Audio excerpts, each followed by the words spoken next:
हम 5वां ग्रंथ पढ़ रहे थे भारतीय शिक्षा ग्रंथमाला का, जिसका नाम है वैश्विक संकटों का निवारण भारतीय शिक्षा। आपने देखा कि किस तरह से जो तथाकथित आधुनिक शिक्षा पद्धति है वो हमारे लिए एक सरदर्द और समस्या बन रही है, क्योंकि इसमें मैकेनिकल एजुकेशन होता है और हम चाहते हैं कि जो हमारा बच्चा है वो संवेदनशील रहे, वो अपनी प्रकृति के प्रति, अपनी धरती के प्रति, अपने आसपास के परिवेश और परिवार और समाज और राष्ट्र के प्रति संवेदनशील रहे। इसके लिए भारतीय ज्ञान परंपरा आवश्यक है। सबसे पहले मैं परंपरा का अर्थ आपको बताना चाहूँगा। परंपरा का अर्थ होता है जो प्राचीन भी हो, जो अर्वाचीन भी हो। परंपरा का अर्थ ट्रेडिशन नहीं होता है, ये हमें समझ आना चाहिए। ट्रेडिशन वेस्टर्न इंग्लिश लैंग्वेज के अंदर ट्रेडिशन का अर्थ होता है परंपरा, ट्रेडिशन का अर्थ होता है प्राचीन, और हमारी परंपरा में दोनों चीज़ होती है, प्राचीन भी होता है और अर्वाचीन भी होता है। परंपरा कहते ही उसको हैं जो नित्य नवीन होती रहती है, किंतु जो सिद्धांत है वो उसके प्राचीन रहते हैं, उसी को परंपरा कहते हैं। इसलिए कोई परंपरा बोले और प्राचीन बोले तो उसे पहले टोक दीजिए, ताकि उसे ध्यान रहे हमारी परंपरा का शाब्दिक अर्थ क्या है। हम सब कुछ अनुवाद से पढ़ते हैं, कभी विलियम जोन्स का अनुवाद पढ़ते हैं, तो कभी मैक्स मूलर का अनुवाद पढ़ते हैं, और जो मैकाले माइंडसेट के लोग हैं उनका अनुवाद पढ़ते हैं।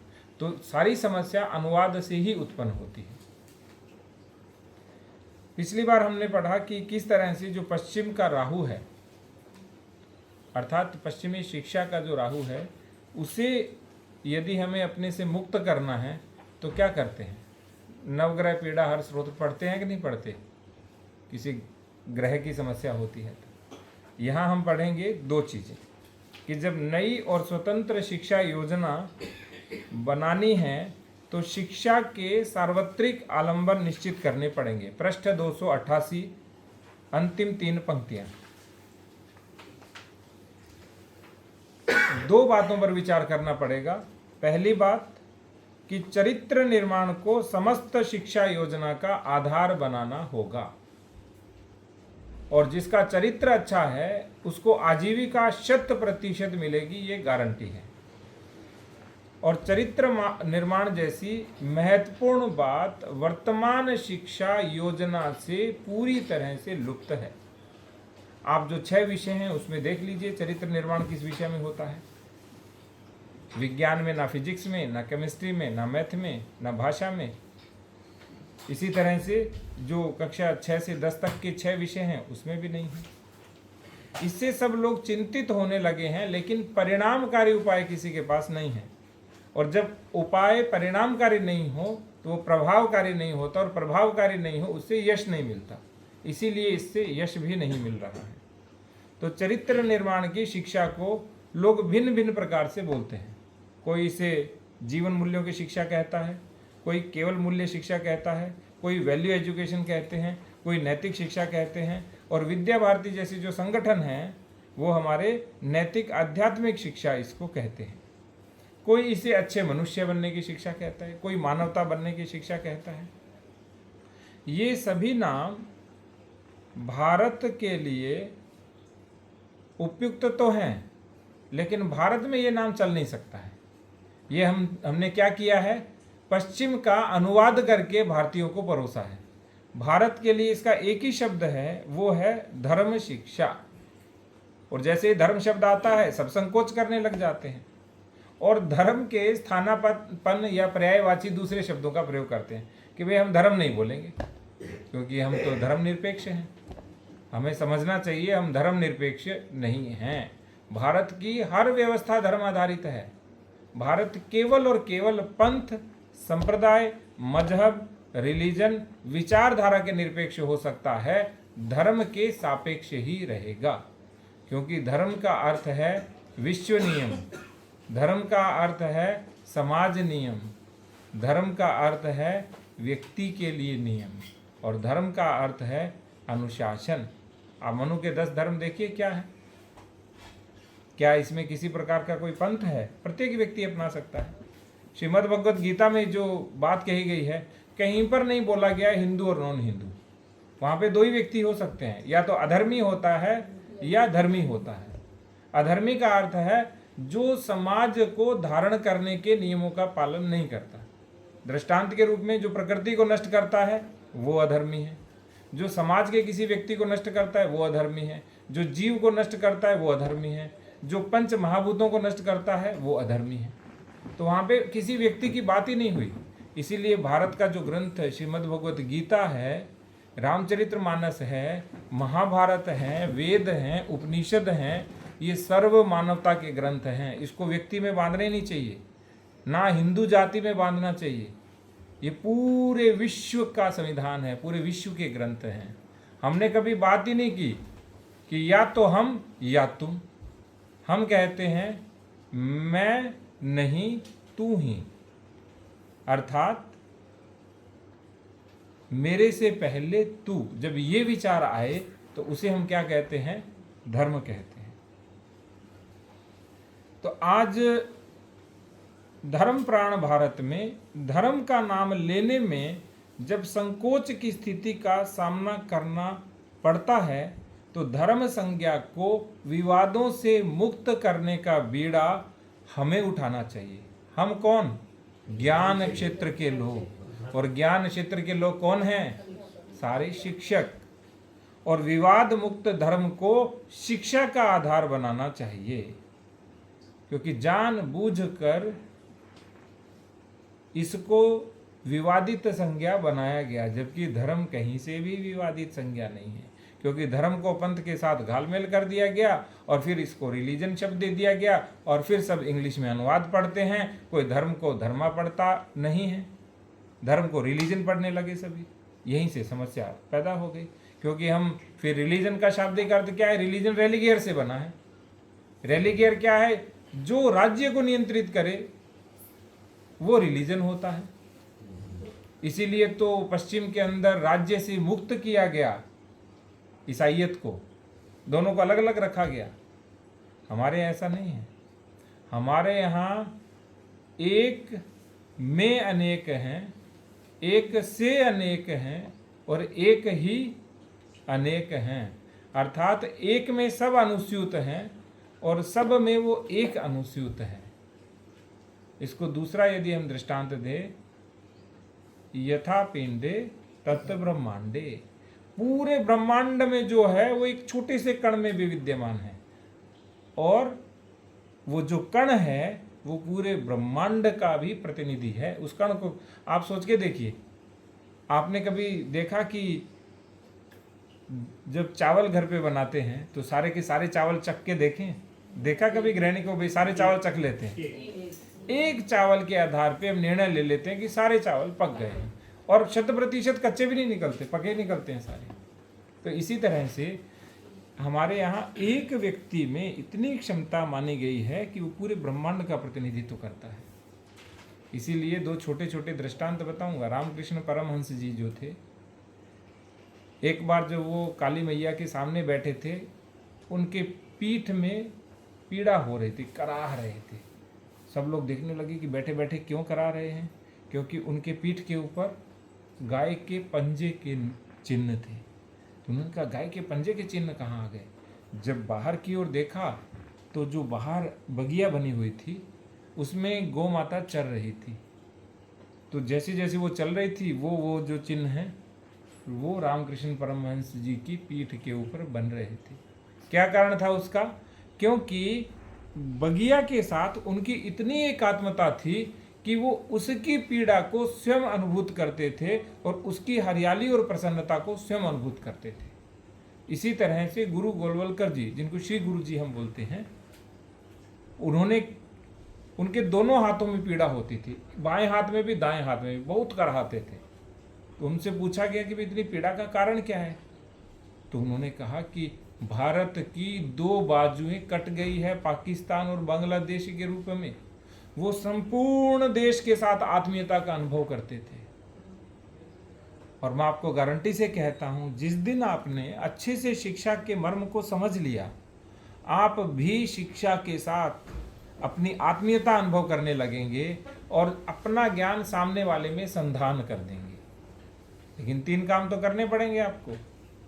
अपनी इच्छाओं, भावनाओं और विचारों पर नियंत्रण, अर्थात मन पर नियंत्रण। तो मन के 3 पक्ष होते हैं, एक उत्तेजना होती है, एक आसक्ति होती है, एक चंचलता होती है। इनको शांत करना पड़ेगा और एक अहंकार को दायित्व भाव में लाना पड़ेगा। अहंकार में हमारे पास क्या क्या होता है बताइए? ज्ञाता भाव, भोक्ता भाव और कर्ता भाव। मैंने किया तो मैं ही भोगूंगा और मुझे ही ज्ञान है इसका। नहीं, हमारे यहाँ क्या बोला गया है? मैं नहीं तू ही। एक मैगजीन ने पूरे भारत के महापुरुषों से कुछ वाक्य मंगाए कि आपके जीवन वाक्य हमें भेजिए। तो श्री गुरु जी ने क्या भेजा पता है आपको? मैं नहीं तू ही। अर्थात आप सोच के देखिए, मैं यदि आप सबकी चिंता करूंगा तो मुझे अपनी चिंता क्यों करनी? आप सामान्य सा, यानी एक सिंपल लॉजिक नहीं समझ रहा वेस्ट। सब हम इंडिपेंडेंट रहेंगे, हम सेल्फिश बनेंगे, हम अपना पैसा अपने पास रखेंगे, बस अपना अकाउंट अलग। पति पत्नी 2 लोग नौकरी करते हैं तो 2 अकाउंट, बच्चे भी नौकरी करते हैं तो 3 अकाउंट। ये क्या लगा रखा है भाई? हमारे यहाँ तो ऐसी संस्कृति नहीं है। हम ऐसी संस्कृति के लोग नहीं, हम तो एकात्मता वाले लोग हैं, हम तो आत्मीयता वाले लोग हैं, प्रेम वाले लोग हैं, कृतज्ञता वाले लोग हैं, दोहन वाले लोग हैं, शोषण वाले लोग नहीं हैं। तो इसका तात्पर्य क्या है? जब मैं नहीं तू ही का विचार रहेगा तो आपको इतनी प्रार्थना, इतना आशीर्वाद, इतनी आत्मीयता मिलेगी कि आप अपने आप भी क्या है, हर संकट से उबर जाएंगे। इसलिए हमारी संस्कृति में सबके लिए सोचा जाता है, अपने लिए नहीं। इसीलिए जिन नारी शक्ति को लगता है कि हम घर पे भोजन बनाते हैं तो हमारा शोषण होता है, और घर पे हम सबसे अंत में भोजन बनाते हैं तो हमारा शोषण होता है, उनको भारत के राजा का विचार भी समझना चाहिए। भारत में राजा सबसे अंत में भोजन करते थे और वो पूरे नगर में डुगडुगी पिटवाते थे कि क्या सारी प्रजा ने भोजन कर लिया और शयन कर लिया है, उसके बाद मैं भोजन करूंगा। तो जो सबसे बड़ा होता है उसका दायित्व तो सबसे बड़ा होता है। इसीलिए नारी को गृहिणी, गृह स्वामिनी कहते हैं, जो घर पे मूल रूप से रहती है। पुरुष तो गृहस्थ होता है, बाहर से बैठने आता है, बस आराम करने आता है रात्रि में। दिन में काम पे जाओ भैया, पैसा कमा के लाओ।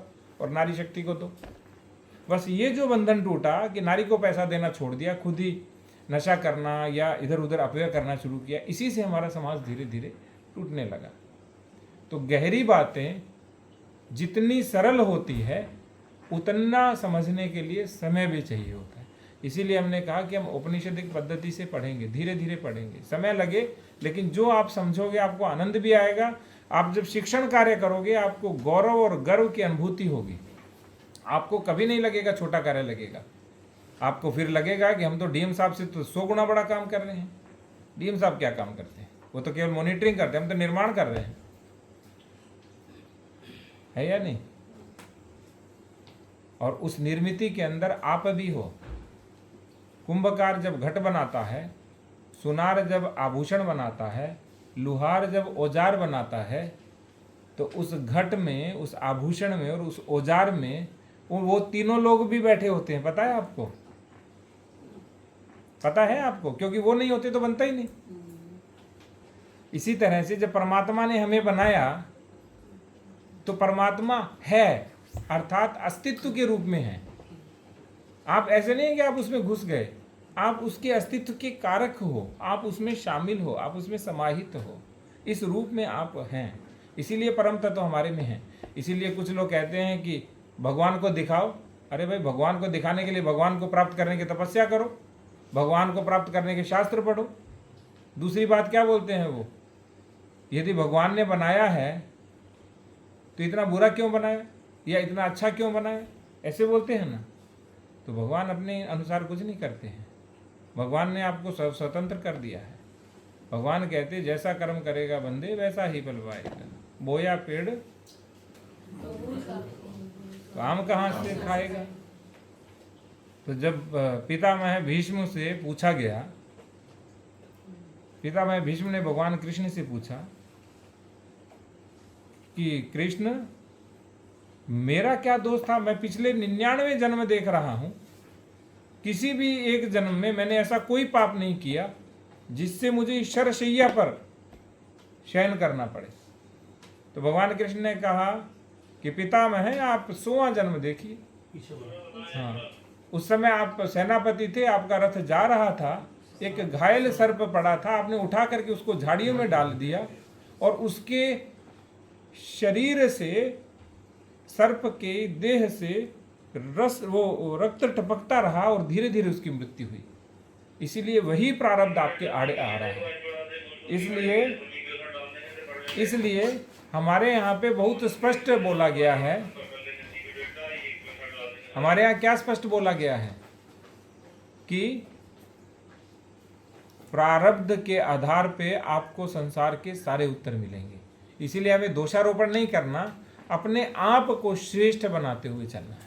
ये काम हमें हमेशा करना है। तो आगे क्या कहते हैं कि धर्म शिक्षा का दायित्व किसे लेना है? ज्ञान क्षेत्र को। और समग्र जीवन को धर्मनिष्ठ बनाना है तो शिक्षा का प्रथम आलंबन क्या होगा? धर्म शिक्षा। धर्म शिक्षा हमारे यहाँ सबके लिए अनिवार्य थी। कर्म शिक्षा 90% लोगों के लिए अनिवार्य थी और शास्त्र शिक्षा 3 से 7% या 10% लोगों के लिए अनिवार्य थी। तो ऐसा नहीं कि सब शास्त्र पढ़ें, सब गीता पढ़ने लग जाएं, नहीं। कर्म शिक्षा, क्योंकि कर्म से अभ्युदय आता है और धर्म से निश्रेयस आता है, समृद्धि भी आती है, संस्कृति भी आती है, मोक्ष भी होता है और सारे भोग भी भोगते हैं आप, सब कुछ आता है। तो आप सोच के देखिए, जहाँ पर प्रत्येक बात में भगवान अनुस्यूत हो तो वहाँ पर समृद्धि या भोग को क्या निम्न माना गया होगा उस संस्कृति में? हमारे यहाँ भोग या समृद्धि को कभी निम्न नहीं माना गया।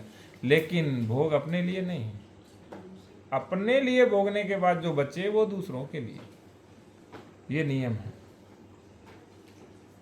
तो सभी ज्ञान शाखाओं का आधार धर्म होना चाहिए और धर्म आचरण में उतरेगा तभी धर्म शिक्षा सार्थक होगी।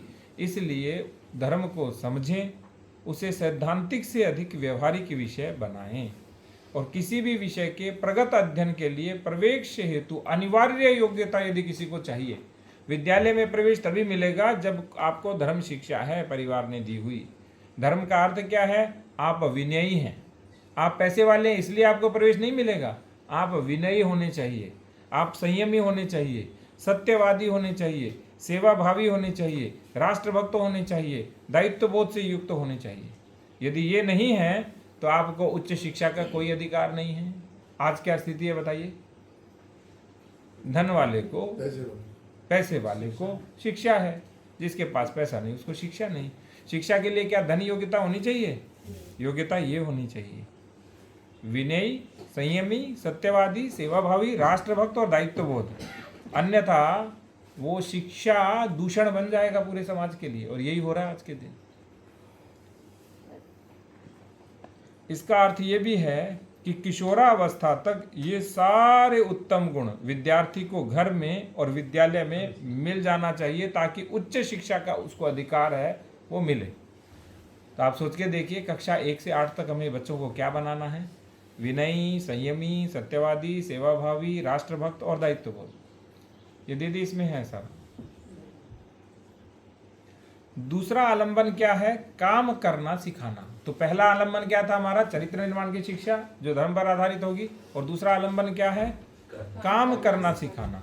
इसको हम कहते हैं कर्म शिक्षा। यद्यपि ये अर्थार्जन से संबंध रखता है तथापि केवल अर्थार्जन इसका उद्देश्य नहीं है काम करने का, क्योंकि क्रिया के बिना ज्ञान की सार्थकता होती ही नहीं है। हमारे यहाँ बड़ी सुंदर पंक्ति बोली गई है कि केवल जो भजन कीर्तन करना और ज्ञान को प्राप्त करना जो है वो सही नहीं है, साथ में क्रियाशीलता भी होनी चाहिए। जो कर्म करता है और भगवान को नहीं मानता या जो भजन नहीं करता वो अंधकार में रहता है, लेकिन जो भजन ही करता और बिल्कुल भी कर्म नहीं करता वो परम अंधकार में रहता है। ये हमारे उपनिषदों का वाक्य है, मेरा वाक्य नहीं है। इसका अर्थ है हमारे यहाँ दोनों में संतुलन की बात कही गई है, क्योंकि क्रिया के बिना कुशलता नहीं आती और क्रिया के बिना बुद्धि में निर्माणशीलता और चित्त में सृजनशीलता नहीं आती और क्रिया के बिना उत्कृष्टता और निपुणता भी नहीं आती। इसीलिए हमारे यहाँ बचपन से ही कर्मेंद्रियों की कुशलता अनिवार्य मानी गई है। इसीलिए हम छोटे बच्चे को क्या कहते हैं, हमारे यहाँ छोटे बच्चे को बाल श्रम नहीं माना जाता। पश्चिम के लोग तो कहते हैं घर पे काम करा रहा है, माता पिता को भोजन पकड़ा रहा है, या माता पिता के साथ सफाई कर रहा है, माता पिता के साथ गमले में पानी दे रहा है, या माता पिता के साथ गौ सेवा कर रहा है, वो भी क्या है, बाल श्रम। हमारे यहाँ बाल श्रम ये नहीं होता है। हमारे यहाँ होता है छोटी छोटी चीज़ें जो बच्चे की मनोवृत्ति के अनुकूल है, बच्चे की आयु के अनुकूल है, वो उसको सिखाना। और ज्ञानेंद्रियों की संवेदन शक्ति, मन की भाव शक्ति, बुद्धि की कल्पना शक्ति और निर्णय क्षमता और चित्त की सृजनशीलता का विकास तब तक नहीं होगा जब तक हम बच्चे को क्रिया नहीं कराएंगे। इसीलिए हमने बताया क ख ग घ, कहानी, खेल, गीत और गतिविधि और घर जैसा वातावरण।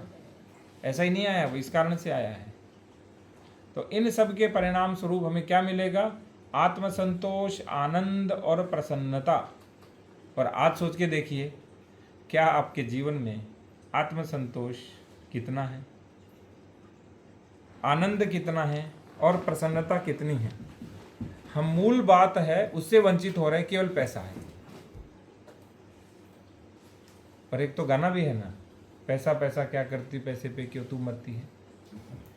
वो गाना हालांकि बहुत अच्छा नहीं है, उसको यहाँ दृष्टांत के रूप में भी लेना चाहिए, लेकिन आप सब समझते हैं इसलिए मैं आपको बता रहा हूँ कि हमें धन पे नहीं, संबंध का आनंद, साथ रहने का आनंद, प्रेम का आनंद, ये होना चाहिए।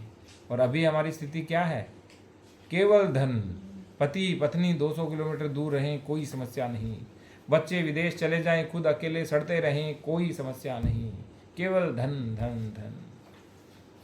और मुझे स्पष्ट लगता है, और ये है भी, धन कम हो लेकिन संबंध अधिक हो तो आनंद अधिक होता है। धन अधिक है, संबंध नहीं है, तो व्यक्ति विषाद में चला जाता है। 4 कमरों के घर में 8 व्यक्ति है तो मन लगता है, लेकिन 8 कमरों के घर में 1 व्यक्ति है तो वो फ्रस्ट्रेट हो जाता है, ठीक है, डिप्रेशन में चला जाता है। लेकिन ये बात हम समझते थोड़ी है, हम फिर धन के पीछे भाग रहे हैं, क्योंकि हमें तो कंपटीशन धन का है। कंपटीशन सबका क्या है, धन का है, धर्म का कंपटीशन नहीं है।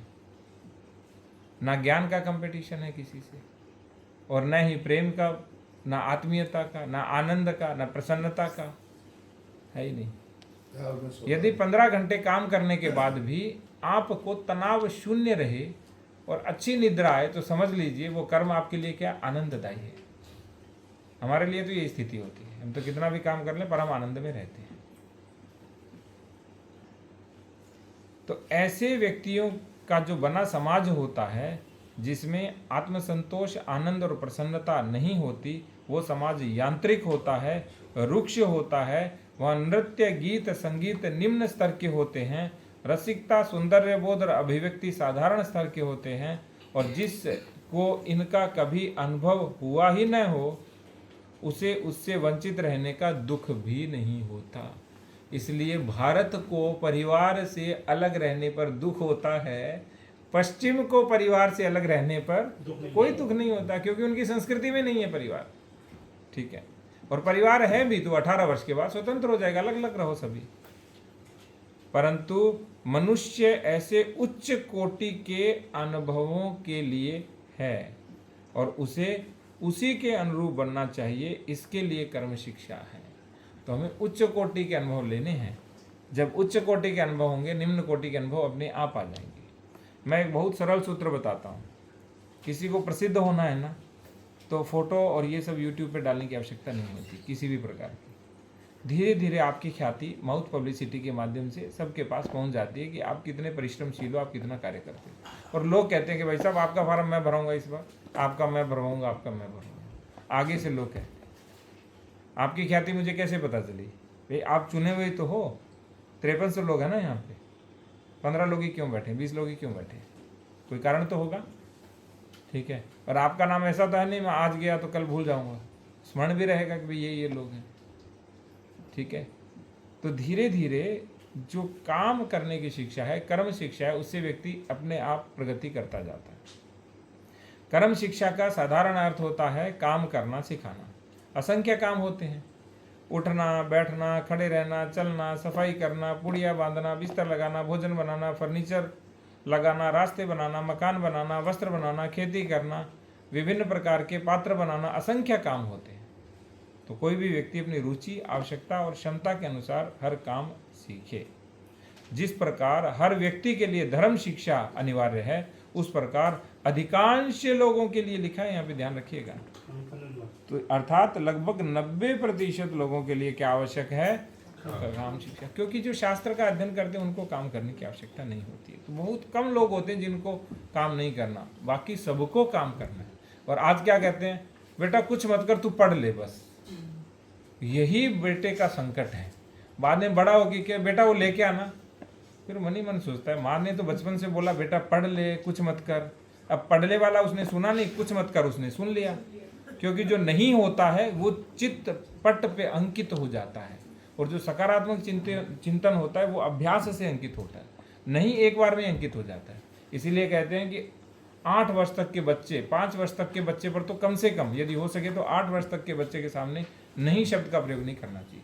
यदि वो आगे के भी हाथ लगा रहा है तो इसे ये मत करो बेटा आग के हाथ मत लगाओ, आग के हाथ नहीं लगाओ, ऐसा नहीं बोलना। उसे कहो बेटा इधर आओ इधर आओ इधर आओ, तुमको वो दिखाता हूँ। उसकी दिशा परिवर्तित करो, उसके सामने नहीं मत बोलो, क्योंकि वो नहीं हमेशा के लिए अंकित हो जाएगा। तो काम सीखना तो सबके लिए अनिवार्य है। इसीलिए जब पांडव वनवास में गए तो 5 पांडवों को अपनी अपनी विद्या आती थी। तो अर्जुन को कौन सी विद्या आती थी? नृत्य विद्या। और भीम को भोजन विद्या। तो हमारे यहाँ माना गया कि यदि किसी को एक विद्या आती है तो वो संकट काल में भी जीवन यापन कर सकता है। तो प्रत्येक आचार्य का और बटुक का, अर्थात शिक्षक का और छात्र का दायित्व भी है, और समाज का भी दायित्व है, और उनका अधिकार भी है कि उनको कम से कम एक शिक्षा अतिरिक्त सिखाए। कुछ भी हो सकता है, वो कोई चित्रकार बन सकता है, कोई नर्तक बन सकता है। इसीलिए हमारे यहाँ हॉबी की परिकल्पना, ऐसा नहीं है कि हमारे यहाँ हॉबी नहीं थी, हमारे यहाँ तो अनिवार्यता थी। और इतनी थी कि भीम ऐसा भोजन बनाते थे जैसा कौन नहीं बना सकती थी, द्रौपदी भी नहीं बना सकती थी, इतना स्वादिष्ट भोजन बनाते थे। कारण क्या था कि उसमें कुशलता होनी चाहिए, पारंगत होनी चाहिए। तो कुछ व्यक्तियों को काम करने की आवश्यकता से मुक्ति मिल सकती है। उदाहरण के लिए घर में युवा संतानें हो तो वृद्धों को काम करने से मुक्ति है। गुरुकुल में विद्यार्थी हो तो गुरु को काम करने से मुक्ति मिलती है। रुग्णों को, अपाहिज या दिव्यांगों को और दुर्बलों को काम करने से मुक्ति मिलती है। शेष किसी को भी काम से वंचित नहीं रखा जाता। और आज हमारा समाज क्या बन रहा है बताइए? पसीना तो भाई नहीं रहा, काम नहीं करना बस। मेरे पास बहुत से लोग आते हैं, जब मैं पूछता हूँ, मैंने कहा भैया क्या काम करना चाहते हो? मैंने कहा बताओ कौन सा रोज। मैं तो गांव में हो तो मनरेगा इत्यादि रोजगार आपको प्रोवाइड करा देंगे, शहर में भी आपको इस तरह का कार्य हम दे देंगे। कि नहीं साहब, हमें कोई कंप्यूटर वाला या कमरे में बैठने वाला काम चाहिए, चाहे उससे आंखें फूटे, चाहे वो रुग्ण हो जाए, चाहे उसे धन भी कम मिले, लेकिन पसीना नहीं बहाना। क्योंकि पश्चिमी शिक्षा का जिसने राहु के रूप में किसी एक चीज को ग्रसा है तो वो है कर्म शिक्षा। पसीना और परिश्रम की शिक्षा को ग्रस लिया है। क्योंकि वहां पे प्रे किसको माना जाता है? बिल्कुल जो सूट बूट में कुर्सी पर बैठा है। हे किसको माना जाता है? जो खेत में काम करता है, जो पसीना बहाता है, जो श्रमिक है, उसको हे माना जाता है। गृहिणी को जो घर में पसीना बहाती है अपने पूरे परिवार के लिए, उसको हे माना जाता है। ठीक है सारिका दीदी? व्यक्ति का और राष्ट्र का अर्थार्जन और अर्थोत्पादन के काम में अनुपात भी होना चाहिए। यदि काम कम करके यंत्र के सहारे हम उत्पादन करेंगे तो संपूर्ण विश्व में अर्थ संकट बढ़ेगा। इतना ही नहीं, राष्ट्रों में विषमता बढ़ेगी। शोषण, भ्रष्टाचार, भुखमरी, बेरोजगारी, दारिद्र्य, ये सारे अर्थ संकट निर्माण होंगे। और आज वही हो रहा है। आप सोच के तो देखो, जैसे जैसे मैकेनाइजेशन बढ़ रहा है। आपने मुझे मेरे सामने के लिए मत बोलिएगा, मैं 6 प्रश्न पूछूंगा, आप उत्तर सत्यनिष्ठा के साथ जो आपका अनुभव उसके अनुसार दीजिएगा। आपको लगता है कि जब आप छोटे थे और बड़े हुए, पिछले 30 वर्षों का अंतर तो होगा ही, तो पिछले 30-35 वर्षों में विषमता बढ़ी है या कम हुई है? बढ़ी। शोषण पहले से बढ़ा है या कम हुआ है? भ्रष्टाचार पहले से बढ़ा है या कम हुआ है? भुखमरी, एक रूप में हम कह सकते हैं कि भुखमरी कम हुई, लेकिन मैं भुखमरी को दूसरे रूप में परिभाषित करूंगा। क्या गुणवत्ता परक खाद्यान्न था वो बढ़ा है या घटा है? फिर इसका अर्थ अभी हम सारा रासायनिक खाने लगे। पहले कम से कम बहुत चीजें ऑर्गेनिक खाते थे। और बेरोजगारी, दारिद्र्य आप एक रूप में कह सकते हो कि थोड़ा थोड़ा सबका वेतन बढ़ा है, लेकिन दारिद्र्य का अर्थ ये है कि क्या दो लोगों के बीच में दारिद्र्य बढ़ा है, एक बहुत पैसे वाला, एक बहुत कम पैसे वाला। आज तो गांव में भी बहुत बड़ा गैप मिलता है, नहीं तो गांव के लोग सब एक जैसे से दिखते थे, उनमें कोई विषमता नहीं होती थी। आज गांव में एक करोड़पति दिखेगा, दूसरे बेचारे के पास बड़ी मुश्किल से कुछ हजार रुपए वो कमाता होगा। तो विषमता का दारिद्र्य बढ़ा। तो यंत्रीकरण जब होता है तो अर्थ संकट बड़े होते हैं। इसलिए क्या करना है? धर्म शिक्षा और कर्म शिक्षा। और सबसे बड़ी बात, धर्म शिक्षा और कर्म शिक्षा का अभाव हमें समझ ही नहीं आ रहा है। कर्म संस्कृति के अभाव में भी संकट पैदा हुए हैं। ऐसी स्थिति में हमें कर्म करना चाहिए और उसका संकट भी नहीं होना चाहिए। लेकिन हमारी स्थिति क्या है? हमें कर्म भी नहीं चाहिए और संकट भी नहीं चाहिए। ऐसा तो नहीं होगा। यदि कर्म नहीं करोगे तो संकट आएगा, कर्म करोगे तो संकट नहीं आएगा। आज हमें कर्म भी नहीं करना और संकट भी नहीं होना चाहिए, ऐसा तो नहीं होगा कभी भी। इसलिए हमारी स्थिति क्या है? हमें काम नहीं करना। और भारतीय ज्ञान परंपरा स्पष्ट कहती है कि काम नहीं करोगे तो संकट बढ़ेगी ही, और संकट से मुक्ति चाहिए तो काम करना ही होगा, और कोई विकल्प ही नहीं है। तो वास्तव में काम करने में क्या होना चाहिए? आनंद का अनुभव। और भारत ने ऐसा अनुभव लिया है, सहस्त्रों वर्षों तक अनुभव लिया है। पिछले 200 वर्षों को यदि छोड़ दोगे तो पिछले 9800 वर्षों में तो सीधा अनुभव पूरा विश्व ही प्रमाणित कर रहा है कि भारत ने बहुत अनुभव लिया है कर्म का आनंद। कुम्हार, किसान, गारा तैयार करने वाला, वस्त्र बुनने वाला, गीत, नृत्य, कथा, सभी चीजों को काम से जोड़ते और काम में आनंद को जोड़ते थे। आप छोटा सा उदाहरण आप सोच के देखिए। आपने गांव के अंदर यदि किसी को 30-40 बरस पहले पता होगा तो स्मरण करिए कि जब महिलाएं एक साथ अपने बर्तन मांजती थी तो वो ये कहती थी कि मैं इसको और अच्छे से चमकाऊंगी। स्वेटर बुनती थी तो मैं तुमसे अच्छी स्वेटर बुनूंगी। घर पे दरी बुनती थी तो मैं अच्छे बनूंगा। पुरुष जब सूत काटता था और उससे रस्सी बनता था, मैं तुमसे अच्छी बुनूंगा। वो क्या था? यानी बर्तन मांजने का जो आनंद है, इतने सुंदर बर्तन मांजूंगी ताकि हमारे पूरे परिवार को अच्छा मिले। अब बात करने लगेंगे ना, ओहो तुम बर्तन मंजवाओगे, भैया तुम बाहर जाके क्या कर रहे हो? 10,000 रुपए की उसे महिला बना रहे हो बेचारे को। उसका परिवार भी छूट रहा है, बच्चे भी नहीं पल रहे और उसको घर से बाहर निकाल दिया। ऐसा नहीं है कि हमें महिलाओं को बाहर नहीं भेजना, लेकिन जब अच्छी गृहिणी बने, गृह स्वामिनी बने, तब वो बाहर जाए ना। आप सोच के देखिए, पूरे परिवार को छोड़ के बाहर निकल जाना, ये तो हम पश्चिम का अनुसरण कर रहे हैं। और आपके जीवन का लक्ष्य क्या है? चलिए मुझे बताइए कि जीवन में अंतिम रूप से आपको क्या करना है? एज ए माता पिता के रूप में, एज ए गृहिणी और गृहस्थ के रूप में क्या दायित्व आपका है? धन आए या बच्चे ही धन बन जाए? और अभी हम क्या कर रहे हैं? धन आए, बच्चे का कोई इश्यू नहीं है, बच्चे को आया रखे, बच्चा घर पर इधर उधर जाए, लेकिन धन आना चाहिए बस। और धन आने का भी संकट, जितना धन कमा रही है उतना घर पे जो नौकर चाकर लगे हैं वो लेके चले जा रहे हैं। इसीलिए जापान में जब तक बच्चा 8 वर्ष का नहीं होता तब तक उनको फिर नौकरी में नहीं आना। महिला को 8 वर्ष के बाद ही आना है। इसलिए हम कहते हैं, हम ये मना नहीं करते आपको कि आप नौकरी मत करिए या कुछ आजीविका मत जाइए, लेकिन जब आपके बच्चे बड़े हो जाएं, बच्चे विवेकशील हो जाएं, बच्चे विद्यालय में जाना शुरू कर दें, गुरुकुल में जाना शुरू कर दें, उसके बाद अब महिला का दायित्व है कि अब वो क्या करे? परिवार के साथ साथ कुछ समानांतर रूप से करे। और हमारे यहाँ तो महिला सारे काम करती थी, क्योंकि घर पे धंधे होते थे सारे, और उस धंधों में काम हाथ बटाती ही बटाती थी। बताइए कितने धंधे थे गांव के अंदर जिसमें महिला हाथ बटाती थी? खेत से लेकर के, दर्जी से लेकर के, और घर पे कोई भी कार्य यदि परिवार का हो रहा है तो उसमें महिला हाथ बंटाती ही थी। इसको गलत तरीके से जो व्याख्यायित किया गया है उसे हमें सही तरीके से इंटरप्रेट करना है बस। तो जिसकी धर्म शिक्षा और कर्म शिक्षा अच्छी तरह से हुई है उसी को शास्त्र अध्ययन करने का और उच्च शिक्षा का अधिकार होना चाहिए, क्योंकि शास्त्र शिक्षा को लेकर के हमें बहुत गंभीर रहना पड़ेगा, हमें साहस भी दिखाना पड़ेगा और धृष्टता भी दिखानी पड़ेगी, क्योंकि धर्म शिक्षा सबके लिए अनिवार्य है, कर्म शिक्षा अधिकांश के लिए अनिवार्य है, परंतु शास्त्र शिक्षा न तो सबके लिए अनिवार्य है न ही आवश्यक।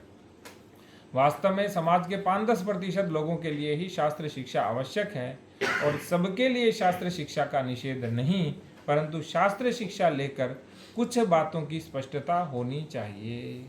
तो आज जो सब लोग हायर एजुकेशन सही नहीं है। सरकार ने क्यों नहीं किया सबके लिए कंपलसरी हायर एजुकेशन? आवश्यक ही नहीं है। कक्षा 8 तक सबके लिए अनिवार्य है, उसको कक्षा 10 तक मान लीजिए। जब पूरे समाज में मात्र 7.5% लोगों को नौकरी मिलेगी तो 90% लोग क्यों नौकरी के पीछे दौड़े भाई? बाकी को क्या होना चाहिए? स्किल होना चाहिए, ट्रेनिंग होना चाहिए, उनका जो पुराना धंधा है उसमें उनको अच्छा बनाइए। जैसे अभी बहुत से कामों में क्या है, विश्वकर्मा योजना सरकार ने चलाई, जिसमें 18 प्रकार के जो परंपरागत काम हैं उनमें 2 चीज दी जाएगी। एक, सबको कौशल दिया जाएगा, दूसरा सबको ऋण दिया जाएगा। हालांकि ऋण भारतीय परिकल्पना नहीं है, लेकिन शासन ने शुरू किया है ताकि वो व्यक्ति अपनी विद्या में आगे बढ़े, उसे छोड़ के नहीं भागे। आज क्या हो रहा है, अपने पुराने धंधों को छोड़ दो, बस नए धंधे पकड़ लो। तो शास्त्र शिक्षा किसके लिए होनी चाहिए? एक, जो जिज्ञासु है, तत्पर है, सब कुछ छोड़कर अर्थात तो सुख वैभव को छोड़कर शास्त्रों का अध्ययन करने के लिए तैयार होता है, उसको शास्त्र शिक्षा देनी। शास्त्रों का अध्ययन करने वाले, उसमें युगानुकूल परिवर्तन करने वाले, लोक व्यवहार को शास्त्रों के आधार पर परिष्कृत करने वाले और तपश्चर्या के आधार पर नए शास्त्रों की रचना करने वालों को शास्त्र पढ़ने का अधिकार देना चाहिए। और वर्तमान में ऐसे लोगों का तो अभाव है। इसीलिए उच्च शिक्षा की दुर्दशा आप देख ही रहे हैं कि उच्च शिक्षा कितनी उच्च है। 1 वीक सीरीज, 1 डे सीरीज, 10 को प्रश्न याद करके हम क्या हो रहे हैं, स्नातक परास्नातक हो रहे हैं। तो वर्तमान में ऐसे जो लोग हैं इनका पूर्णतया अभाव है। तो हमें और ज्ञानाचार्यों को कैसा बनना है? शास्त्र शिक्षा वाला भी बनना है। तो अपना समय, शक्ति, बुद्धि, धन, अन्य संसाधन क्या है, आदि का अपव्यय होता है। इसको आपराधिक अपव्यय भी कहा गया है। किस चीज के लिए? उच्च शिक्षा के लिए। जब सारे लोग करने लगते हैं, सारे लोगों को आवश्यकता ही नहीं है, जितने लोगों को आवश्यकता है और जो योग्य हैं केवल वही करें। इससे न तो शास्त्र को लाभ होता है, न समाज को लाभ होता है, न पढ़ने वालों को लाभ होता है। इसीलिए आप देख लीजिए भाई, 10-12 पढ़ा हुआ अधिक बेरोजगार है या ग्रेजुएट, पोस्ट ग्रेजुएट या पीएचडी किया हुआ अधिक बेरोजगार है। आप तुलना कर लीजिए।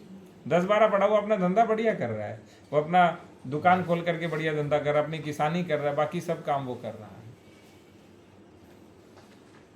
तो इसलिए प्राथमिक विद्यालयों की तरह महाविद्यालय भी जो खोलते जा रहे हैं, तो देश का युवा धन निष्क्रिय, निधार्मिक और अज्ञानी रहकर निरुपयोगी हो रहा है। परंतु हम सब ने क्या कर रखा है? मोह की पट्टी बांध रखी है कि हमें सबको उच्च शिक्षित बनाना है। उच्च शिक्षित नहीं, सबको शिक्षित बनाना है।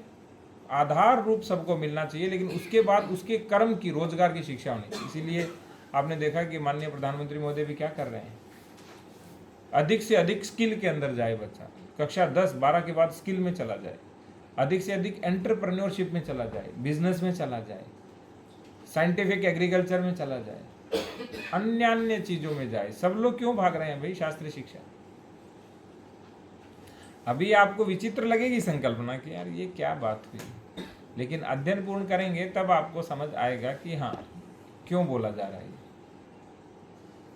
इसलिए शास्त्र शिक्षा के बारे में हमें पुनर्विचार करना पड़ेगा।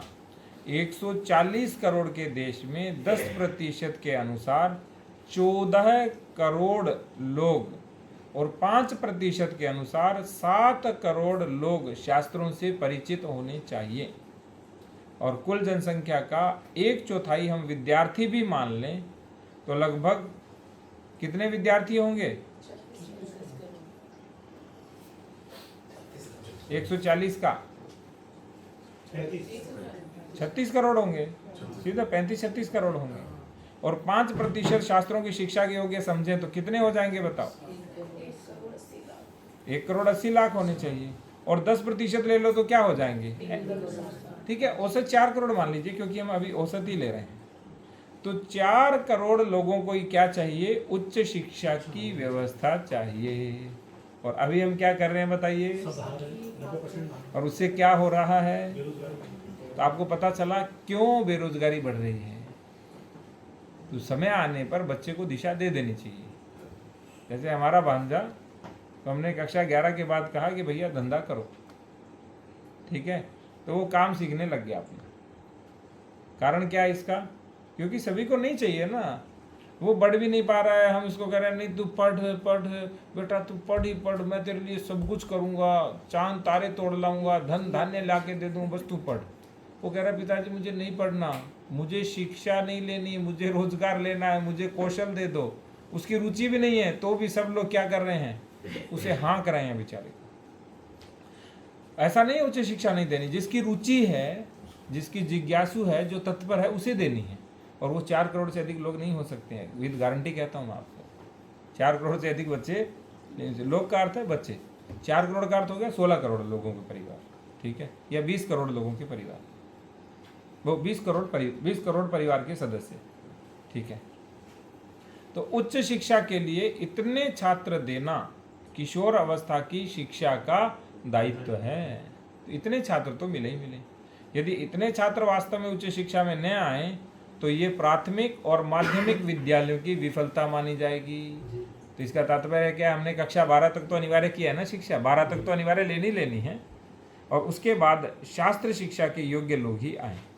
तो देश में अध्ययन, अनुसंधान, शास्त्र परिष्कृति, शास्त्रों की रचना, साहित्य का निर्माण, ज्ञान क्षेत्र को समृद्ध बनाना, प्रजा और राज्य का परामर्शक बनना, और राज्य और समाज के संचालन हेतु नीतियां बनाना शास्त्र शिक्षा का काम है। और इनके विद्यार्थियों और अध्यापकों को क्या कहना चाहिए? विद्वान। तो उच्च शिक्षा वालों को हम क्या कहते हैं? विद्वान कहते हैं। ये प्रथम सज्जन बनने चाहिए क्योंकि चरित्र शिक्षा, दूसरे कार्यकुशल बनने चाहिए अर्थात कर्म शिक्षा, और तीसरे विद्वान बनने चाहिए। और आजकल विद्वान क्या है? विद्वान केवल भाषण करेगा, काम नहीं करेगा। और पुनरुत्थान में क्या परंपरा है? विद्वान को भी बर्तन धोने पड़ते हैं। हम भी जब अपनी विद्यापीठ में जाते हैं तो बर्तन धोना, सफाई करना, सब्जी बनाना, सब्जी काटना, सबको सब काम करने पड़ते हैं। चाहे आप किसी भी पद पे हो, किसी पे भी हो, लेकिन आपको काम क्या करने पड़ेंगे? सारे। क्योंकि यदि व्यवहार में व्यवस्था और व्यवस्था में व्यवहार, शिक्षा में व्यवस्था और व्यवस्था में शिक्षा नहीं आई तो आज जैसा दोगलापन होगा। मंच पे भाषण देंगे, प्लास्टिक हटाओ, और मंच पे प्लास्टिक की बोतल्स पड़ी होगी। मंच पे कहेंगे कि कचरा नहीं फैलाना चाहिए, और सामने डिस्पोजल बंट रही होंगी। तो हमारे पंडित जी आए, बहुत अच्छे हैं वो। मैंने उनको अनुरोध किया, मैंने कहा आप ना कहीं पर भी जाए अपनी 10-20 कटोरी रखो, साथ में प्लेट रखो 10-20, नहीं तो परिवार को कहो कि भाई इसके बिना मैं डिस्पोजल से पूजा नहीं करूँगा। क्योंकि आप सोच के देखिए आजकल क्या है, चरणामृत से लेकर के जितनी भी चीज़ें, फल रखना है भगवान के सामने, सब चीज़ें डिस्पोजल में रखते हैं, और वो डिस्पोजल बाद में कहाँ जाते हैं? कूड़े। उससे क्या कर रहे हैं? हमारी महिला को बर्तन नहीं धोने पड़ेंगे, या मंदिर में पंडित जी को भी बर्तन नहीं धोने पड़ेंगे। क्यों भाई? आपने चलो बर्तन धोने का 5-10 मिनट का समय बचाया, लेकिन आपने कितना बड़ा काम बढ़ा दिया। आप सोच सकते हो, थोड़ा चिंतन करके देखिए। यदि इतना सा भी बुद्धिमान व्यक्ति होगा, वो आज ही इसका अनुसरण शुरू कर देगा। सोचो, जैसे ही वो डिस्पोजल बढ़ा, सबसे पहले क्या हुआ? आपने इधर उधर बिखेर दिया, उसको सफाई करनी पड़ेगी। फिर बेचारा कचरे वाला, वो कचरे वाले तो हम हैं, स्वच्छता वाला आएगा, वो हमारे डस्टबिन को उठा के लेके जाएगा। फिर आजकल सरकार ने ट्रिपल आर सेंटर खोल रखे हैं, फिर उसमें क्या करो, प्रोसेसिंग करो। प्रोसेसिंग में कुछ कचरा बनेगा जो परमानेंट रहेगा, जो धरती प्रकृति को पर्यावरण को नष्ट करेगा, और कुछ से हम कुछ चीज़ तैयार कर देंगे, फिर वो फिर नष्ट होगी, क्योंकि उसका भी तो उपयोग करना है। तो आप सोच के देखिए, एक छोटी सी कटोरी जो डिस्पोजल में डालते हैं। इसीलिए हमने यहाँ क्या किया, बर्तन बैंक शुरू किया कि सब कुछ बर्तन में आएगा। प्लास्टिक में किसी ने दिया, डिस्पोजल में दिया तो देख लेना। बोतल रख दी स्टील की, कोई प्लास्टिक की बोतल नहीं। तो कितना बड़ा, अब चारों ओर एक चीज आपको सब जगह दिखाई देगी, कहीं भी जाओ, जो 20 वर्ष पहले नहीं दिखती थी, प्लास्टिक। और कुछ लोग इसको अनिवार्य अनिष्ट मानने लगे। अनिवार्य अनिष्ट का अर्थ है कि अनिष्ट तो है हमारे लिए, लेकिन ये अनिवार्य है। तो मैं उनसे दूसरा प्रश्न करता हूं, मैंने कहा एक बात बताइए, 15 वर्ष पहले लोग क्या करते थे, मात्र 15 वर्ष पहले, 20 वर्ष पहले? तो कहते नहीं साहब, उस समय तो नहीं होता था। क्यों? क्योंकि उस समय लोगों में प्रवृत्ति थी कि 1 रुपया भी बचेगा तो मेरा बचेगा। मैं 10 रुपये का डिटर्जेंट लगा करके 100 लोगों के बर्तन साफ कर लूंगा, लेकिन मैं 1000 रुपये डिस्पोजल के व्यय नहीं करूंगा, 990 रुपये अपने पसीने से बचाऊंगा।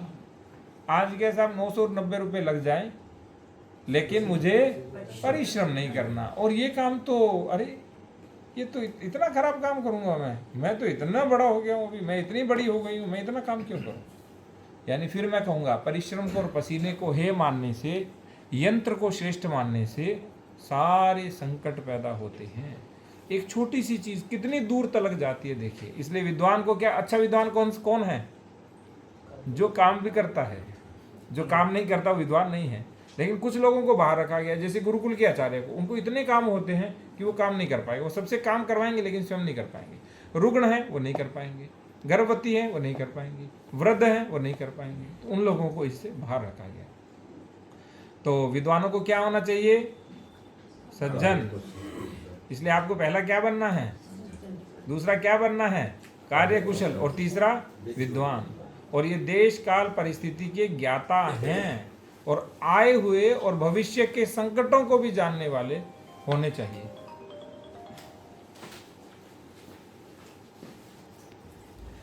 तो सबसे अच्छा कौन विद्वान? जो आए हुए संकट और भविष्य के संकटों को जानते हैं और उनकी उपाय योजना करते हैं। आपको उपाय योजना भी करनी है कि संकटों का उपाय क्या है। और ये शासक और प्रजा को भी सावधान करते हैं और उनको मार्गदर्शन देते हैं। आज बताओ, क्या आज का विद्वान शासन को और प्रजा को सावधान और मार्गदर्शन कर रहा है? विद्वान का अर्थ आचार्य होता है, ध्यान रखिएगा।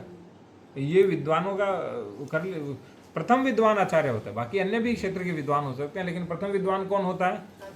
आज तो विपरीत विचार आ रहा है। शासन सावधान और मार्गदर्शन दे रहा है, सोच के देखिए। जबकि हमें मार्गदर्शन आप जैसे शिक्षकों से मिलना चाहिए कि श्रीमान आप ये करिए, श्रीमान आप ये करिए। और हम कहेंगे आचार्य जी आपका जो आदेश है वो शिरोधार्य है। ये दिन कब आएगा? जब भारत में भारतीय ज्ञान परंपरा और भारतीय शिक्षा होगी, और राज्य और प्रजा का हित उनके आश्रम में और उनके आश्रय में सुरक्षित है। आश्रम में भी और आश्रय में भी। और ये निस्वार्थी, निराभिमानी और विद्यावृत्ति होने चाहिए। आज क्या स्थिति है बताओ? निस्वार्थ विद्वान, निराभिमानी विद्वान, विद्यावृत्ति विद्वान है कहीं? होंगे, हैं, ऐसा नहीं है, लेकिन बहुत कम, अल्प मात्रा में है। कम अधिक मात्रा में है, कुछ कुछ तो। ऐसा नहीं है कि भारत इतना अमृत प्राय नहीं हुआ। इसलिए मैं एक शब्द लेता हूँ कि भारत क्षीण प्राण हुआ है, गत प्राण नहीं हुआ। भारत ने प्राण त्यागे नहीं है, अभी क्षीण हुए हैं। उनको हम पुनः प्राणायाम से, योग से ऊर्जा दे सकते हैं। इसीलिए हम ज्ञान योग और कर्म योग और धर्म योग, भक्ति योग, तीनों की बात कर रहे थे। तो जो सज्जन बनना वो क्या है? धर्म योग, भक्ति योग। और दूसरा क्या है? कार्यकुशल बनना क्या है? कर्म योग। और विद्वान बनना क्या है? ज्ञान योग। आप घुमा करके वहीं आ जाओगे सब चीजें। तो शास्त्र शिक्षा के जो ये केंद्र होते हैं, ये राष्ट्र की अमूल्य निधि और ये जो आचार्य और विद्वान होते हैं ये भी अमूल्य निधि होते हैं। इसीलिए मैं शिक्षकों का सम्मान इतना करता हूँ। मेरे लिए शिक्षक बहुत महत्वपूर्ण है। इसीलिए मैंने कहा सभी शिक्षकों की व्यक्तिगत समस्या मेरी समस्या, आपकी केवल छात्र समस्या होना चाहिए, बस छात्र को कैसे आगे बढ़ाना है। ठीक है, तो शास्त्र शिक्षा के केंद्रों का एक महत्वपूर्ण दायित्व ये भी है कि ज्ञान परंपरा को खंडित नहीं होने देना और उसको उत्तरोत्तर समृद्ध बनाना। इसलिए भविष्य में अपने ही जैसे और अपने से भी अधिक योग्य नई पीढ़ी के उत्तराधिकारी तैयार करना ये सभी ज्ञान क्षेत्र के लोगों का परम दायित्व है। और ज्ञान क्षेत्र की उत्कृष्टता कम नहीं होने देना भी उनका दायित्व है। इसलिए उनकी सोच व्यक्तिगत नहीं होनी चाहिए। उनकी सोच कैसी होनी चाहिए और शिक्षक कैसे होने चाहिए? अब आपको समझ आया? जो हम बात करते हैं वेतन का शिक्षक, विद्यार्थी का शिक्षक और विषय का शिक्षक और विद्यालय का शिक्षक और राष्ट्रीय शिक्षक। इसलिए हम बात करते हैं आपसे कि हमें कैसा शिक्षक बनना है? राष्ट्रीय शिक्षक, जो पूरे राष्ट्र के लिए सोचे और समस्त प्रजा का अज्ञान दूर करने हेतु लोक शिक्षा की योजना करना भी उनका काम है। क्योंकि देखिए, आप घर पे जाके मुक्त रहते हैं तो आपका दायित्व क्या है? लोक शिक्षा। लोक शिक्षा किसे कहते हैं? व्यास विद्यापीठ किसी ने सुना?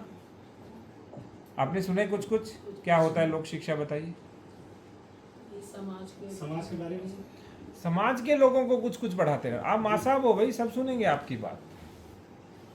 मंदिर का प्रांगण हो वहाँ शिक्षा दे दीजिए, कहीं अहाता हो वहाँ शिक्षा दे दीजिए, खुला उपवन हो जैसे शार्दूल शिक्षा में होता है वहाँ शिक्षा दे दीजिए।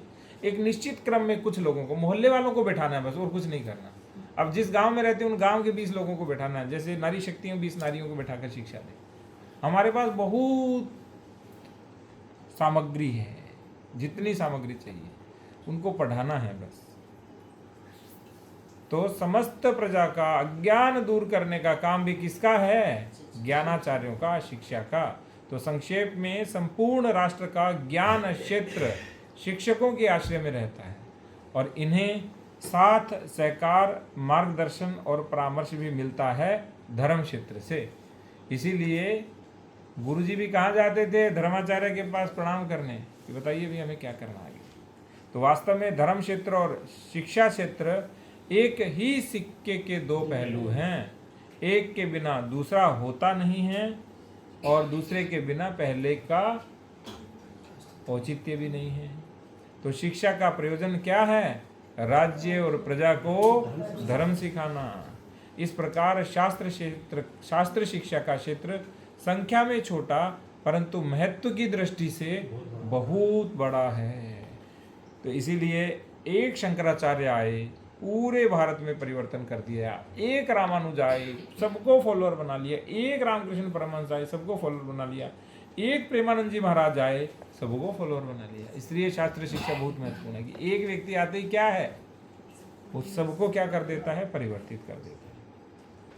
इस दृष्टि से देखें तो वर्तमान भारत में शिक्षा की दुर्गति की परिसीमा है। एक और तो हमारी चाह है कि हम विश्व कल्याणकारी बने, विश्व गुरु बने, और एक और विश्व की अनिवार्य आवश्यकता बन गई है क्या? कि भारत विश्व गुरु बने। और दूसरी ओर हमारी स्थिति गुरु का स्थान लेने की ही नहीं है। हम क्यों माथापच्ची कर रहे हैं? मुझे पता है जितना मैं परिश्रम कर रहा हूँ उसका परिणाम उतना नहीं मिलेगा कि आपको तुरंत पुरस्कार मिल जाए और सब कुछ मिल जाए, लेकिन इतना अवश्य मिलेगा कि जो लोग तैयार हो जाएंगे इस औपनिषदिक के शिक्षण से, वो आगे जा करके हमारी थाती संपत्ति बन जाएंगे। और हमारी स्थिति शोचनीय है और पूरा विश्व चाहता है कि भारत उसको गाइड करे। भारत गाइड कैसे करेगा जब भारत के पास गाइड ही नहीं है? तो गाइड होने चाहिए ना। गाइड वही शिक्षक ही तो बनेंगे गाइड। और पश्चिम के प्रभाव से मुक्त हुए बिना भारत नहीं बन पाएगा और अपने में स्थित नहीं हो सकेगा। और ऐसा हुए बिना विश्व तो क्या, वो अपने संकट भी दूर नहीं कर पाएगा। इसीलिए छोटी छोटी बातों में पश्चिमीकरण से मुक्ति। माननीय प्रधानमंत्री जी ने अभी 9 प्रण दिए थे, जिसमें एक था स्वदेशी अपनाना। उन्होंने नहीं कहा कि आज सारी चीज़ें घर से छोड़ दो। उन्होंने एक बात बोली कि एक एक करके विदेशी ब्रांड की वस्तु अपने घर से हटाना। अब जैसे हमारे घर में टूथपेस्ट और ब्रश का प्रयोग नहीं होता, हम 90% दातुन करते हैं और 10% दंत मंजन करते हैं, वो भी पतंजलि, बहुत स्पष्ट है, ठीक है। और यह एक गणेश दंत मंजन आती है जो बीकानेर की मोहता फार्मेसी है, बहुत पुरानी है, 100 वर्ष से अधिक पुरानी, तो उनकी हम मंगवाते हैं, बहुत ही अच्छी गुणवत्ता की आती है, ठीक है। तब सोच के देखिए हम विदेशी चीज़ों में कितना योगदान कम कर रहे हैं। हम परिवार में 15-20 सदस्य हैं, जैसे मैं हूँ, मेरी बहन है, तो उनका परिवार है, छोटा भाई है, वो टाउन में रहते हैं, यहाँ पे हम 6-7 लोग रहते हैं। तो इसका तात्पर्य क्या है, 20 लोग, यदि एक व्यक्ति का वार्षिक खर्चा हमने लगाया था, याद है कितना था? चलिए तो दोबारा गुणा करते हैं, क्योंकि हमें लगता है कि ये तो छोटी सी चीज़ है, इसके कहने से क्या अर्थ हो, इसके कहने का क्या मतलब है। एक ब्रश कितने महीने प्रयोग होता है? 3 महीना। और 3 महीने में सारा प्लास्टिक घिस के हमारे मुंह में चला जाता है, जो कैंसर कारक होता है। वो घिसता है, वो कहाँ जाता है? पेट में। और जो पेस्ट होती है वो केमिकल से युक्त तो होती है, जिससे जो कैंसर कारक तत्व होते हैं उसके अंदर। वो कितने की आती है? 100 रुपये की तो आएगी। और 100 रुपये की एक व्यक्ति के लिए कितनी चलेगी ये बताओ? 1 महीने, 2 महीना चल जाएगी? 2 महीने चल जाएगी एक व्यक्ति के लिए। और ब्रश कितने का आया? 50 रुपये का ब्रश आया, ठीक है। तो वर्ष में कितने ब्रश हो गए? 4 ब्रश मान लीजिए। और पेस्ट कितनी हो गई? 6 हो गई। तो 4 पंजा 20, कितने 6 हो गए ना, 6 पंजा 30, 300 रुपया का ब्रश हो गया। और 600 रुपये की, तो एक व्यक्ति का कितना हो गया? 900 भी मत मानो, 800 मान लो। और 5 परिवार के सदस्य का कितना मान लो? 4000 रुपया। तो एक वर्ष में हम कितने विदेशी हो गए और कितना हमने विदेशी कंपनियों को योगदान दिया, सोच के देखिए। अपना पसीने का पैसा विदेश में भेज दिया। और हम सोचो कितना कर रहे हैं। यदि हमारे परिवार में 20 सदस्य हैं और एक सदस्य का वर्ष का कितना है? 800 रुपया ही है, तो भी एक वर्ष में 16,000 रुपया हमने विदेशियों को नहीं दिया और अपना बचाया, सबसे बड़ी बात। अब दूसरी चीज़ देखिए, हम कभी बाहर भोजन करने नहीं जाते, चाहे पार्टी हो, चाहे बर्थडे हो, चाहे स्वयं का हो, चाहे दूसरे का। बहुत कम, यानी पूरे पिछले 10 वर्षों में यदि हम 4-5 बार कभी बाहर, जब भी जन्मदिन मनाना पड़ा, कुछ बाहर के लोगों के दबाव के कारण, कुछ कहें कि भाई आप तो जन्मदिन मनाते ही नहीं हो, 4 से 5 जन्मदिन हमने घर से बाहर मनाए। लेकिन उसके बाद भी हमें दुख हुआ कि इतना पैसा अपव्यय हो गया, 15-20 हज़ार रुपये। हम जाते ही नहीं हैं। बताओ बाहर जन्मदिन किसने मनाया पिछली बार? लज्जा नहीं आनी चाहिए, बताना चाहिए, हमें अपनी चीज़ें स्वीकार करनी चाहिए। मनाया है पिछला जन्मदिन किसी ने बाहर? यहाँ पे कोई तो होगा। विवाह वर्षगांठ, कोई पार्टी दी, कोई तो होगा, ठीक है। लेकिन आजकल प्रचलन क्या है पता है? ये तो हमारा शहर है, संभल शहर, लेकिन जो बाहर क्या परंपरा हो गई है कि बड़ी जगह पे बनाना। और मुझे नहीं लगता 20-25 हज़ार रुपया से कम किसी एक छोटी सी पार्टी में भी लगता होगा। और उसमें हम खाते क्या हैं? बिना भोग लगा हुआ भोग। भोग भगवान का होता है भाई, हम प्रसाद खाते हैं, भोग का उच्छिष्ट ग्रहण करते हैं। एक तो प्रसाद नहीं, दूसरा पता नहीं किस भाव से बनाया और लड़ाई करके आया और भोजन बना दिया।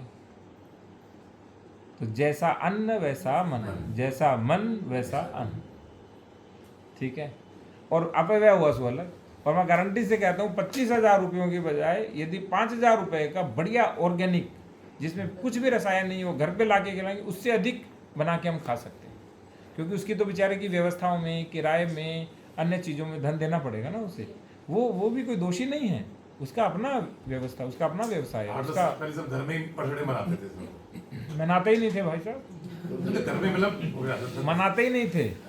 मैं जब ग्रेजुएशन में था, मैं ननिहाल गया हुआ था, तो 12वीं तक तो हमें पता भी नहीं था हमारा जन्मदिन 10 अगस्त को है क्या, पता है आपको?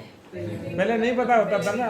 बाद में पहली बार जब मैं कॉलेज में गया तो किसी ने कहा भैया जन्मदिन है तुम्हारा। ओहो, इतनी महत्वपूर्ण। तब हमने सेकंड या थर्ड ईयर में फर्स्ट टाइम जन्मदिन मनाया, और जन्मदिन के सुअवसर पर मेरी नानी माँ ने हलवा और खीर बनाया, और उसको ये भी नहीं पता काटना वाटना होता है, कुछ होता है। फिर पीजी में जब हुए तब किसी ने कहा कि अरे भैया काटना होता है, तो पहली बार गुलाब जामुन काटे। ये भी नहीं था केक काटते थे, लेकिन केक महंगा आता था, कौन लाए, और छोटे शहरों में केक की व्यवस्था नहीं थी। ठीक है, तो इसका तात्पर्य क्या हुआ, निरर्थक अपव्यय कितना कर रहे हैं हम कल्पना भी नहीं कर सकते। ब्रांडेड कपड़े, बढ़िया कपड़ा रेमंड का भी, किसी का भी, जो भारतीय कंपनी का यदि खरीद करके आप पहनते हैं और उसे सिलवाते हैं, तो हमारे दर्जी के पास पैसा जाएगा और वो कपड़ा आपका 10 गुना अधिक चलेगा। और ब्रांडेड वाला पता नहीं कैसा कपड़ा, किसने सिला, क्या है, आपके साइज का भी नहीं होगा। क्योंकि भगवान कहते हैं कि मनुष्यों में विविधता है, कंपनी कहती है नहीं साहब, मनुष्य तो 7-8 प्रकार का होता है। एक 34 साइज का है, दूसरा 36 का है, तीसरा 38 का है, चौथा 40 का है, पांचवा 42 का है, फिर 44 का, फिर 46 का, बाकी सारे साइज गायब। भगवान क्या कहता है कि हर एक जो सेंटीमीटर है या उसके ऊपर क्या है, इंच नहीं कहेंगे, इंच भी नहीं कहेंगे, इंच को सेंटीमीटर ही कहेंगे, और छोटा मिलीमीटर। तो हर एक मिलीमीटर के ऊपर व्यक्ति की परिवर्तित होता है। लेकिन कंपनियां क्या मानती है कि नहीं साहब 2 इंच के बाद ही परिवर्तित होता है। तो हर एक में 2-2 इंच का अंतर होता है। इसीलिए जो कपड़े पहनते हैं वो फिट नहीं आते बेचारे। इसीलिए जो थोड़ा लंबा होता है, थोड़ा मोटा होता है, थोड़ा पतला होता है, वो कंपनी वाले कपड़े नहीं पहनता, वो अपने सिलवाता है। ठीक है, और ये कंपनियां विदेशी हैं और इनके साइज विदेशी होते हैं, इसीलिए जितनी पैंट लो सब नीचे से कटवानी पड़ती है। बताइए, तो कपड़ा भी अपव्यय किया हमने, धन भी अपव्यय किया, और वो कपड़ा अपने से, तो जो आपने काटा उसके पैसे किसकी जेब से गए। आप ना गहराई में जाइए, क्योंकि हर शिक्षक को इतने गहरे उतरना चाहिए कि उससे मोती निकलना शुरू, क्योंकि मोती तो गहरे पानी पेट में ही है, ऊपर ऊपर नहीं मिलता है। तो राज्य के या उद्योगों के सत्तावान या अर्थवान के प्रयासों से ये होने वाला नहीं है। न राज्य कर पाएगा, न सत्तावान कर पाएगा, न अर्थवान कर पाएगा, न उद्योगपति कर पाएंगे। और आज हमारा शिक्षक कहाँ ताक रहा है, सत्तावान अर्थवान को नहीं। एक शिक्षक में इतनी क्षमता है, जैसे डॉक्टर इंदुमती काटदरे ताई जी, एक शिक्षिका इतना बड़ा प्रकल्प खड़ा कर दिया कि जहां 1200 ग्रंथ लिखे जा चुके हैं, सहस्त्रों लाखों ग्रंथ बांटे जा चुके हैं, और सहस्त्रों लाखों व्यक्तियों को ज्ञान दिया जा चुका है। जब आप अमृतान विद्यापीठ में जाएंगे, अरे ये तो छोटा सा भवन है, हमने तो सोचा बहुत बड़ा होगा, कोई उपवन होगा, पेड़ होगा, पक्षी होंगे, नदी के किनारे होगा। नहीं, एक सामान्य भवन जिससे इतना बड़ा, इतना असामान्य, इतना विशेष काम हो रहा है। तो यह ज्ञानवान लोगों से होगा, धर्माचरणी लोगों से होगा। इसलिए आपका मूल दायित्व है, मेरा भी मूल दायित्व है कि हम ज्ञानाचारी बने और धर्माचारी बने। तो भारत के विश्व कल्याण के महान अभियान के लिए केवल 1,80,00,000 ऐसे लोगों की आवश्यकता है। 5% कहा था ना हमने, तो 1,80,00,000 लोग चाहिए हमें बस। और देश में अभी इस तरह के विश्वविद्यालय हैं, इनमें 2 करोड़ विद्यार्थी और अध्यापकों का चयन करना बहुत अधिक नहीं है। केवल तय करने की आवश्यकता है कि कौन व्यक्ति ऐसा बने। तो सोच के देखिए, हमें केवल 1,80,00,000 लोग चाहिए पूरे 1,40,00,000 में से। आपको 1.5 करोड़ लोग चाहिए बस, ये उसको और कम कर लीजिए। 1.5 करोड़ लोग यदि लग गए तो पूरा भारत परिवर्तित हो जाएगा। परंतु यह तय कौन करेगा, ये समस्या है। वर्तमान में देश की शिक्षा राज्य की और शासन के हाथ में है। राज्य शिक्षा क्षेत्र में ऐसा कोई साहस दिखा नहीं सकता, क्योंकि उसकी अपनी अनेक मर्यादाएं हैं, सीमाएं हैं, बंधन भी हैं। यदि राज्य नहीं करता है तो उच्च शिक्षा क्षेत्र को तय करना चाहिए कि किस किस व्यक्ति को हमें शास्त्र ज्ञान, धर्म ज्ञान और कर्म ज्ञान से युक्त बनाना है। इसकी सीमा यह भी है कि शासन के निर्देश और अनुमति के बिना वे नहीं कर सकते। दोनों है ना, इसके बिना ये नहीं, इसके बिना ये नहीं। मुर्गा पहले आया या अंडा पहले आया? समस्या तो ये है। यदि राज्य नहीं करता है तो उच्च शिक्षा क्षेत्र को तय करना चाहिए, उच्च शिक्षा क्षेत्र तय नहीं करता है तो राज्य को तय करना चाहिए। लेकिन अभी क्या करना है, दोनों होने के बाद अध्यापकों की इच्छा शक्ति होनी चाहिए। मान लो राज्य ने तय कर लिया और उच्च शिक्षा क्षेत्र ने भी तय कर लिया, लेकिन अध्यापकों में इच्छा शक्ति नहीं हो, तो तय किसको करना पड़ेगा? और हर एक शिक्षक को तय करना पड़ेगा, जो एक शिक्षक है उसी एक को बस। तो आज तक इसकी कल्पना करना कठिन है। तो विश्वविद्यालयों को साथ में जोड़ते हुए संगठित करने वाली एक भी हमारे पास रचना नहीं है। यूजीसी भी सभी विश्वविद्यालयों को अपने साथ जोड़े रखता है, परंतु वो भी आर्थिक पक्ष देखता है। यदि सरकार इसे विश्वविद्यालय शिक्षा आयोग बनाकर इसे शैक्षिक संगठन का रूप दे तो इसका एकमात्र कार्य शिक्षा को भारतीय बनाना निश्चित किया जाए तो स्थिति परिवर्तित होना शुरू हो सकती है। तो क्या काम है? ये शिक्षक सारा काम विश्वविद्यालय अनुदान आयोग का करे और वो केवल ज्ञानाचार्य बने। आज शिक्षक संगठन करता है या प्रबंधन करता है, क्यों बनना चाहते हैं? क्योंकि उसके प्रबंधकीय व्यवस्थाएं करनी है, शिक्षण नहीं करना, उसे शिक्षण के अतिरिक्त सारे काम करने। तो शिक्षक शैक्षिक कार्य अपना सारा संभाले। और दूसरा क्या है, एक आशा है कि अखिल भारतीय स्तर पर जो शैक्षिक, सांस्कृतिक और धार्मिक संगठन चल रहे हैं उनसे, इसलिए शैक्षिक संगठनों से भी हमारी बहुत आशा है कि धर्म और शिक्षा एक साथ मिलकर भारतीय शिक्षा की प्रतिष्ठा निश्चित करें तो ये कार्य हो सकता है। 150 वर्षों से राष्ट्रीय शिक्षा का आंदोलन विविध स्वरूपों में चल रहा है। स्वामी दयानंद सरस्वती जी से लेकर के रामकृष्ण मिशन से लेकर के अरविंदो घोष के जो विद्यालय है पुदुचेरी में, उनसे लेकर के और बहुत सारे गुरुकुल और संस्थान चल रहे हैं भारतीय शिक्षा के। लेकिन ये सफलता और असफलता के बीच में झूल रहा है। आपने देखो रविंद्रनाथ टैगोर का कितना अच्छा था शांति निकेतन, सारी मान्यता ले ली और नष्ट हो गया। तो 150 वर्षों के अनुभवों से सीखना है, वर्तमान समय का आकलन करना है और फिर संगठित योजना बनानी है। और इसमें शासन का भी सहयोग प्राप्त हो जाए तो प्रजा का अनुकूल होना कठिन नहीं है, बल्कि प्रजा तो ऐसी किसी योजना का स्वागत करने हेतु तत्पर है, क्योंकि प्रजा अभी बहुत समस्या में है। उसके बच्चे उसकी बात मानते नहीं, बच्चों को रोजगार मिलता नहीं, स्वयं के भविष्य का संकट है। इसलिए प्रजा तो तत्पर है, ऐसा कोई भी प्रयास होगा वो तुरंत हाथ पकड़ती कि भाई हम इस प्रयास में अपने बच्चों को पढ़ाएंगे। तो शिक्षा के ज्ञानात्मक पक्ष का हमने संक्षेप में विचार किया। इसके बाद हम व्यवस्थाकीय पहलू का क्या करेंगे? अध्ययन करेंगे। तो इसका जो तीसरा विषय है